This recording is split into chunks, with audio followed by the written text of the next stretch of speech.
Be me, Edwin. Just a regular dude trying to get by. I have a decent job in tech, a small circle of good friends, and a life that's generally drama-free. Or, at least, it was. This whole story starts about a year ago, maybe in the fall, when the weather was just starting to turn. I went to a buddy's barbecue, one of those last chance before winter type of deals. That's where I met Rachel. She was smart, really quick-witted, and had this energy about her that was hard to ignore. We got to talking over by the drinks cooler. The conversation was easy, flowed naturally. She talked about her job, her passions, mentioned being a strong feminist, which was fine by me. I believe in equality, treating people right. It didn't seem like a red flag, just a part of who she was. She had this way of looking at you when you talked that made you feel like you were the only person in the yard. We exchanged numbers before I left. I didn't think much of it, but she texted me later that night. So we started dating. The first month or two was pretty much perfect. The honeymoon phase, I guess you'd call it. We went to museums, tried new restaurants, took a weekend trip to a small town a few hours away. It felt like a real partnership. We talked about everything, or so I thought. My best friend Mark met her about a month in. We all went out for drinks. Mark is a pretty straightforward guy, doesn't beat around the bush. Later, when it was just us, he told me she seemed a little intense. He couldn't put his finger on it, just said there was something in the way she analyzed every little thing he said. I brushed it off. He told him he was just not used to someone so passionate and intelligent. I genuinely believed that at the time. I thought her intensity was a good thing. The first weird sign, the first real test, was so small I almost missed it. We were getting ready to go out to dinner one night. She came out of her room wearing a new dress. I told her she looked beautiful, a simple, honest compliment. Her face changed, just a little flicker in her eyes.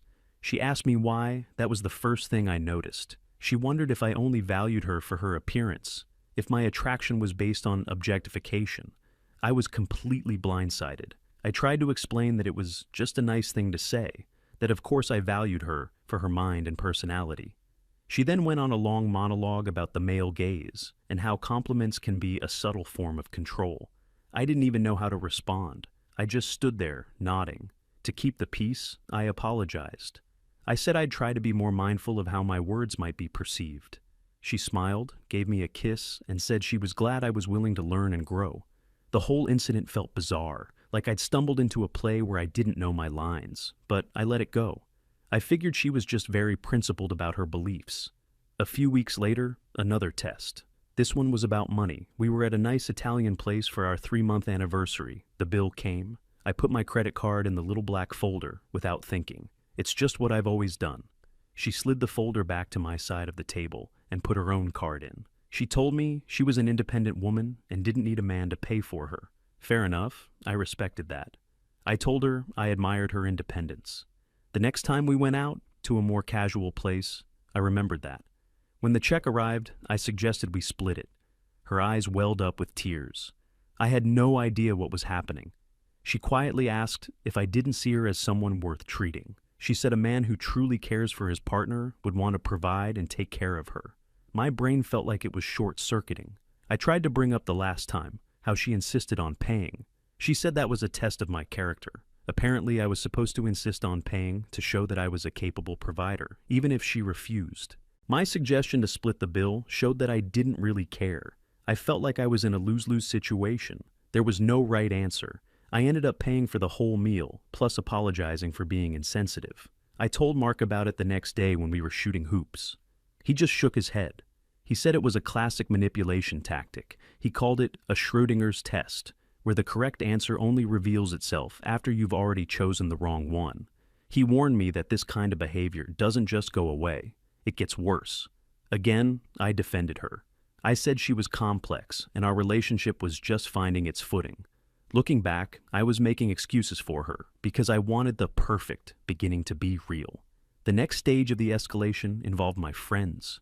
I had a few of my oldest buddies over for a poker night. It's something we do once every couple of months. Rachel wanted to hang out too. I thought it was cool, a chance for her to get to know my friends better. The night was a disaster. My friends were just being themselves, joking, telling old stories, giving each other a hard time in a friendly way. Rachel sat on the couch, not playing, just watching everyone with this clinical, judgmental expression. She didn't say much, but her silence was deafening. The moment my friends left, it started. She told me my friends were a clear example of toxic masculinity. She dissected their jokes, claiming they were laced with subtle misogyny. She said the way they competed at poker was a manifestation of primal male aggression. These are guys I've known since I was a kid. One of them is a middle school teacher. Another volunteers at an animal shelter. I tried to defend them, saying she was misinterpreting their dynamic, that it was just how guys are with each other. That was a huge mistake. She told me that saying boys will be boys was a way of excusing harmful behavior. She suggested that I needed to distance myself from their negative influence if I wanted our relationship to be healthy. She was essentially asking me to choose between her and my friends. I didn't give her an answer. I just said I was tired and went to bed. The atmosphere in the apartment was icy for days. I eventually caved and told her I would talk to my friends about being more inclusive in their language. I never actually did, of course, but I said it just to restore the peace. It felt like I was abandoning a piece of myself to placate her. Then came the social media inspection. One evening, we were watching a movie. She was scrolling through her phone. She casually mentioned that she believed couples in a truly committed relationship should have nothing to hide. She said that for the sake of complete transparency, we should share our phone passwords and social media logins. A huge alarm bell went off in my head. I told her I wasn't comfortable with that I believed in privacy, even in a relationship. She turned it around on me immediately. If I had nothing to hide, why was I so protective of my privacy? My resistance, she claimed, was a sign of a guilty conscience. We argued for hours. She cried. She accused me of not trusting her. In the end, I was just exhausted. I gave her my passwords. I had nothing to hide, so I figured it would prove my loyalty and the issue would be dropped. I was so naive. Giving her the passwords wasn't the end. It was the beginning of a new kind of hell. She started conducting what I can only describe as digital archaeology. She would dig back years into my social media history. One night, she woke me up at 2 a.m., holding her phone in my face with a screenshot. It was a photo I had liked on Instagram 4 years ago, a picture of a female friend from college who was on vacation. She demanded to know who this woman was, what my relationship with her was, and why I felt the need to like a picture of her in a bikini. I tried to explain that it was an old friend from years before I even met her, and a like is just a meaningless tap on a screen. She didn't buy it. She said it was a betrayal, that my past actions reflected my present character. This became a regular occurrence. Every few days she'd find some new infraction from my past. A comment on a friend's photo, a female colleague I was following, an ex-girlfriend from a decade ago that I had forgotten to unfriend on Facebook. Each one was presented as fresh evidence of my untrustworthiness. The irony was that her own social media activity was completely different. She was constantly messaging other guys, leaving flirty comments on their posts. When I calmly pointed this out one day, showing her the obvious double standard, she exploded. She said I was insecure and controlling. She claimed her interactions were harmless, while mine were predatory because of the inherent power imbalance in the patriarchy. My brain couldn't even process that logic. It was like arguing with a brick wall. It was around this time that something inside me started to change. I stopped fighting back. I stopped defending myself. When she would confront me with some new evidence of my toxicity, I would just agree with her. I'd say, "You're right, I'm sorry." It was easier than the endless circular arguments that went nowhere. She saw this as a victory. She thought she was finally training me. She told me once during a calm moment that she was proud of the progress I was making in unlearning my toxic behaviors. She actually thought she was helping me. In reality, I was just emotionally checking out. I was building a wall inside myself, brick by brick. The person she was training wasn't me anymore. It was a hollow version of me, an empty shell designed to minimize conflict. The real me was getting buried deeper and deeper. My friends noticed the change. Mark pulled me aside one day. He said I looked like a ghost. He said I never smiled anymore. He told me, "Whatever she's doing to you, it's not worth it. No one is worth losing yourself over." I just nodded and told him I was fine, just tired from work. I was too far in. I felt like I couldn't even see a way out anymore. Her tests started bleeding into every aspect of my life. My hobbies were scrutinized. The video games I played were deemed problematic for their portrayal of women. The movies I liked were analyzed for their patriarchal themes. My taste in music was criticized for not being conscious enough. It felt like my entire personality was being audited and found wanting. She tried to dictate what I wore, suggesting my old band t-shirts were juvenile and that I should dress more like a modern, enlightened man. She went through my bookshelf and made a pile of books she considered written from a place of unexamined male privilege. I came home one day and the pile was gone. She had donated them.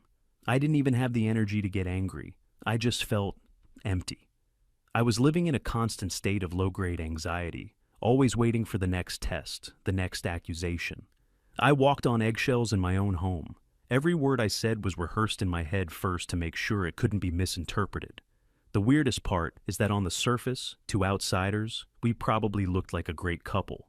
When we were with her friends, she would praise me for being so receptive to feedback and willing to do the work. Her friends, who were all just like her, would nod in agreement and look at me with a mixture of pity and approval. I was their little project, the tamed man. It was humiliating. The affection and intimacy in our relationship became entirely conditional. If I had a good week, where I passed all her unspoken tests and didn't trigger any of her ideological tripwires, she would be warm and loving. But if I had a bad week, where I said the wrong thing or forgot to perform some small act of penance for the crime of being male, she would be cold and distant. There was no physical intimacy, no kind words, just a punishing silence. It was a tool she used to control my behavior, and for a long time, it worked. I found myself constantly seeking her approval, trying to get back to the good version of our relationship. I was so focused on surviving the day-to-day that I didn't realize I had completely lost sight of who I was. I was a stranger to myself. My own life felt like it belonged to someone else. I was just going through the motions, a passenger in a car driving off a cliff in slow motion. And the whole time, she was in the driver's seat, smiling, convinced she was steering us toward a better place. Little did she know, we were heading straight for the end of the road, and the final test was just around the corner. The turning point wasn't a big explosion, but a quiet little click inside my head. It happened a few weeks before the end. I got a call from my boss. He told me I was being promoted to a senior project lead. It was a big deal, something I'd been working towards for years. Normally, I would have been ecstatic. I would have called Mark, called my parents, and wanted to celebrate. But my first thought was, how is Rachel going to react to this? I actually felt a wave of dread. I started pre-planning the conversation in my head, trying to figure out how to frame my success in a way that wouldn't be perceived as a threat or an example of male privilege. That's when it clicked. My own success, my own personal achievement, had become a source of anxiety because of her. I had stopped thinking about my own happiness and was only thinking about managing her reactions. The wall I had built inside myself didn't feel like a defense anymore. It felt like a prison. When I told her the news that evening, I did it carefully. I downplayed the title, focused on the collaborative nature of the team, and made sure to mention a female colleague who had also been promoted recently. Rachel's reaction was lukewarm at best. She gave me a tight, forced smile. She said she hoped this new position of power wouldn't go to my head. She told me it was a crucial opportunity for me to be an ally and challenge the boys' club mentality from within. There was no congratulations. No, I'm so proud of you. My achievement was immediately reframed as a new set of responsibilities and potential moral failings I needed to be wary of. It was just another test, but this time, something was different. Her words didn't hurt. They didn't make me anxious. They just bounced off me. The hollow part of me went through the motions, nodding and agreeing. Yes, you're right. I'll be mindful of that. But the real me, buried deep inside, had finally woken up. And it was done. Completely and utterly done. I didn't let it show. I continued to play the part of the tame man. I knew that any sudden change in my behavior would be met with a massive emotional onslaught, and I just didn't have the energy for that fight. I needed to wait for the right moment. I wasn't planning anything dramatic. I just knew I couldn't live like this anymore. The final scene was set by my parents. They were thrilled about my promotion and insisted on hosting a small dinner to celebrate. It was just going to be them, my sister, Mark, and me. My mom asked if I was bringing Rachel. For a split second, I thought about saying no, making up an excuse. But I knew that would create a separate drama I didn't want to deal with, so I said yes. I told myself it would be the last time, the last hurdle. The night of the dinner arrived. I drove us over to my parents' house. The car ride was tense. Rachel was giving me a quiz on how I was going to handle any problematic comments from my family. She was particularly concerned about my dad, who is a pretty traditional old-school guy. She was arming me with talking points and counter-arguments for conversations that hadn't even happened. I just kept my eyes on the road and said, "Okay, I understand, and I'll remember that."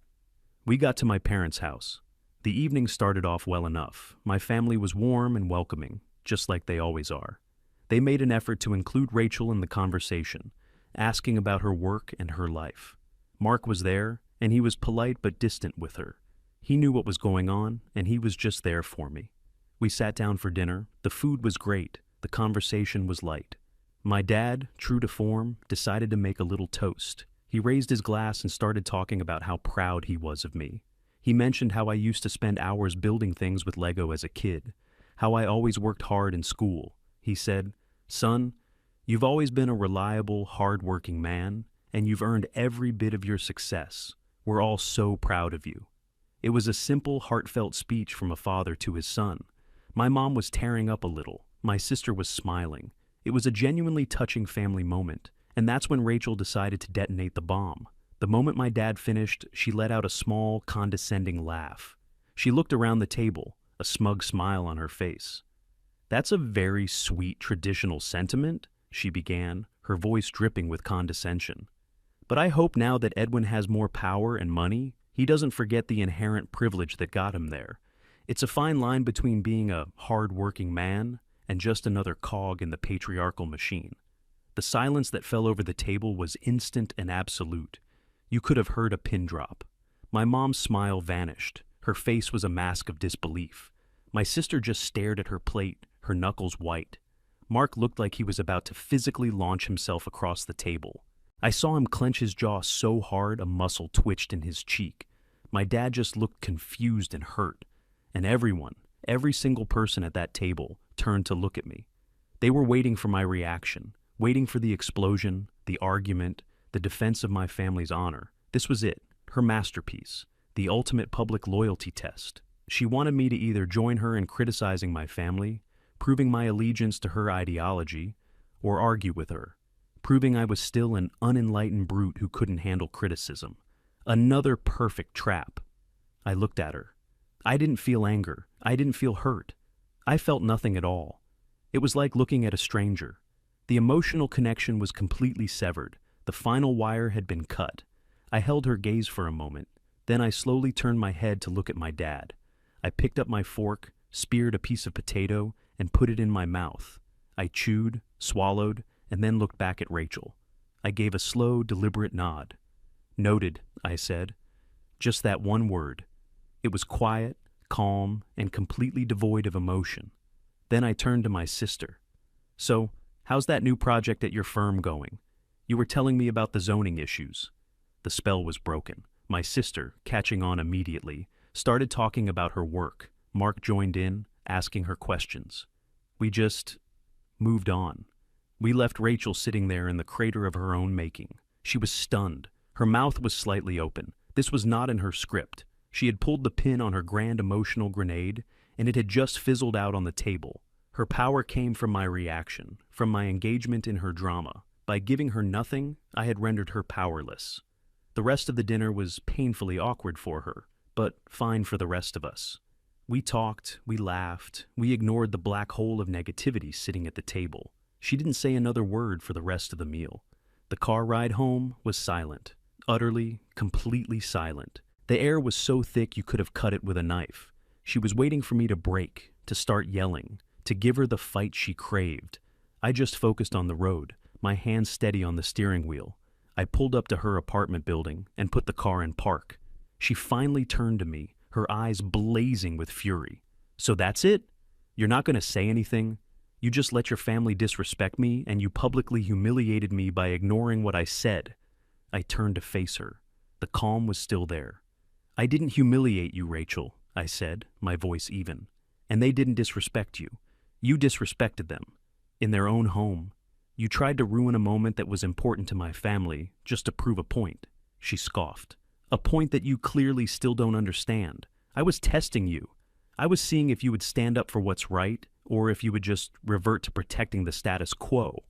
I nodded slowly. It was almost sad, really. She still thought she was in the right. You're right, I said. It was a test, the last one. And you failed it miserably, she shouted. You should have supported me. You should have engaged with the substance of what I was saying. No, I said, and the finality in my voice seemed to surprise even me.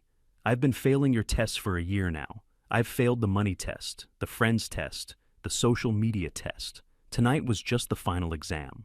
I took a breath. And since I've failed, there's no reason for us to be together anymore. We're done. Her face went through a rapid-fire series of emotions. First rage, then confusion, then sheer unadulterated shock. What? She whispered. You can't break up with me. This is just a fight. We can talk about this. There's nothing to talk about, I said. You've spent the last year trying to change me into someone I'm not. You don't love me, Rachel. You love the idea of a project you can fix. But I'm not your project. And I'm not broken? Tears started streaming down her face. These weren't the manipulative tears I was used to. This was real panic. But I love you, she cried. Everything I did it for us, to make you a better man, to make our relationship stronger. No, I said, shaking my head. You did it for you. You made our relationship an adversarial game that you had to win. But a relationship isn't a game, and you didn't win. I got out of the car, walked around to her side, and opened her door. A final act of detached politeness. She just sat there, staring at me, her face a mess of tears and confusion. Get out of the car, Rachel. She stumbled out, still looking at me as if I'd grown a second head. I got back in, shut the door, and drove away. I didn't look in the rearview mirror, but I could feel her eyes on my car until I turned the corner. I drove to Mark's place. He opened the door, took one look at my face, and just said, "It's over, isn't it?" I nodded. He pulled me into a hug, and for the first time in a year, I felt like I could actually breathe. The next day I had Mark come with me to my old apartment to get my stuff. Her car was there, but she wasn't. I was grateful for that. We packed my things in silence. It didn't take long. On the kitchen counter, she had left a long, rambling letter. I picked it up, read the first line, which was something about how I had misunderstood everything. And then I just tore it in half and dropped it in the trash. I left my key on the counter and walked out the door for the last time. It felt like walking out of a prison into the sunlight. It's been a few months since then. I heard through a mutual acquaintance that she's been telling everyone I broke up with her because I was too fragile to handle being challenged by a strong woman. She's framed it as me being the one with the problem. And you know what? I don't care. Let her think what she wants. I'm just happy to have my life back. My friends, my hobbies, my peace of mind. I'm happy to be just Edwin again, a regular dude trying to get by. And for the first time in a long time, that feels like more than enough.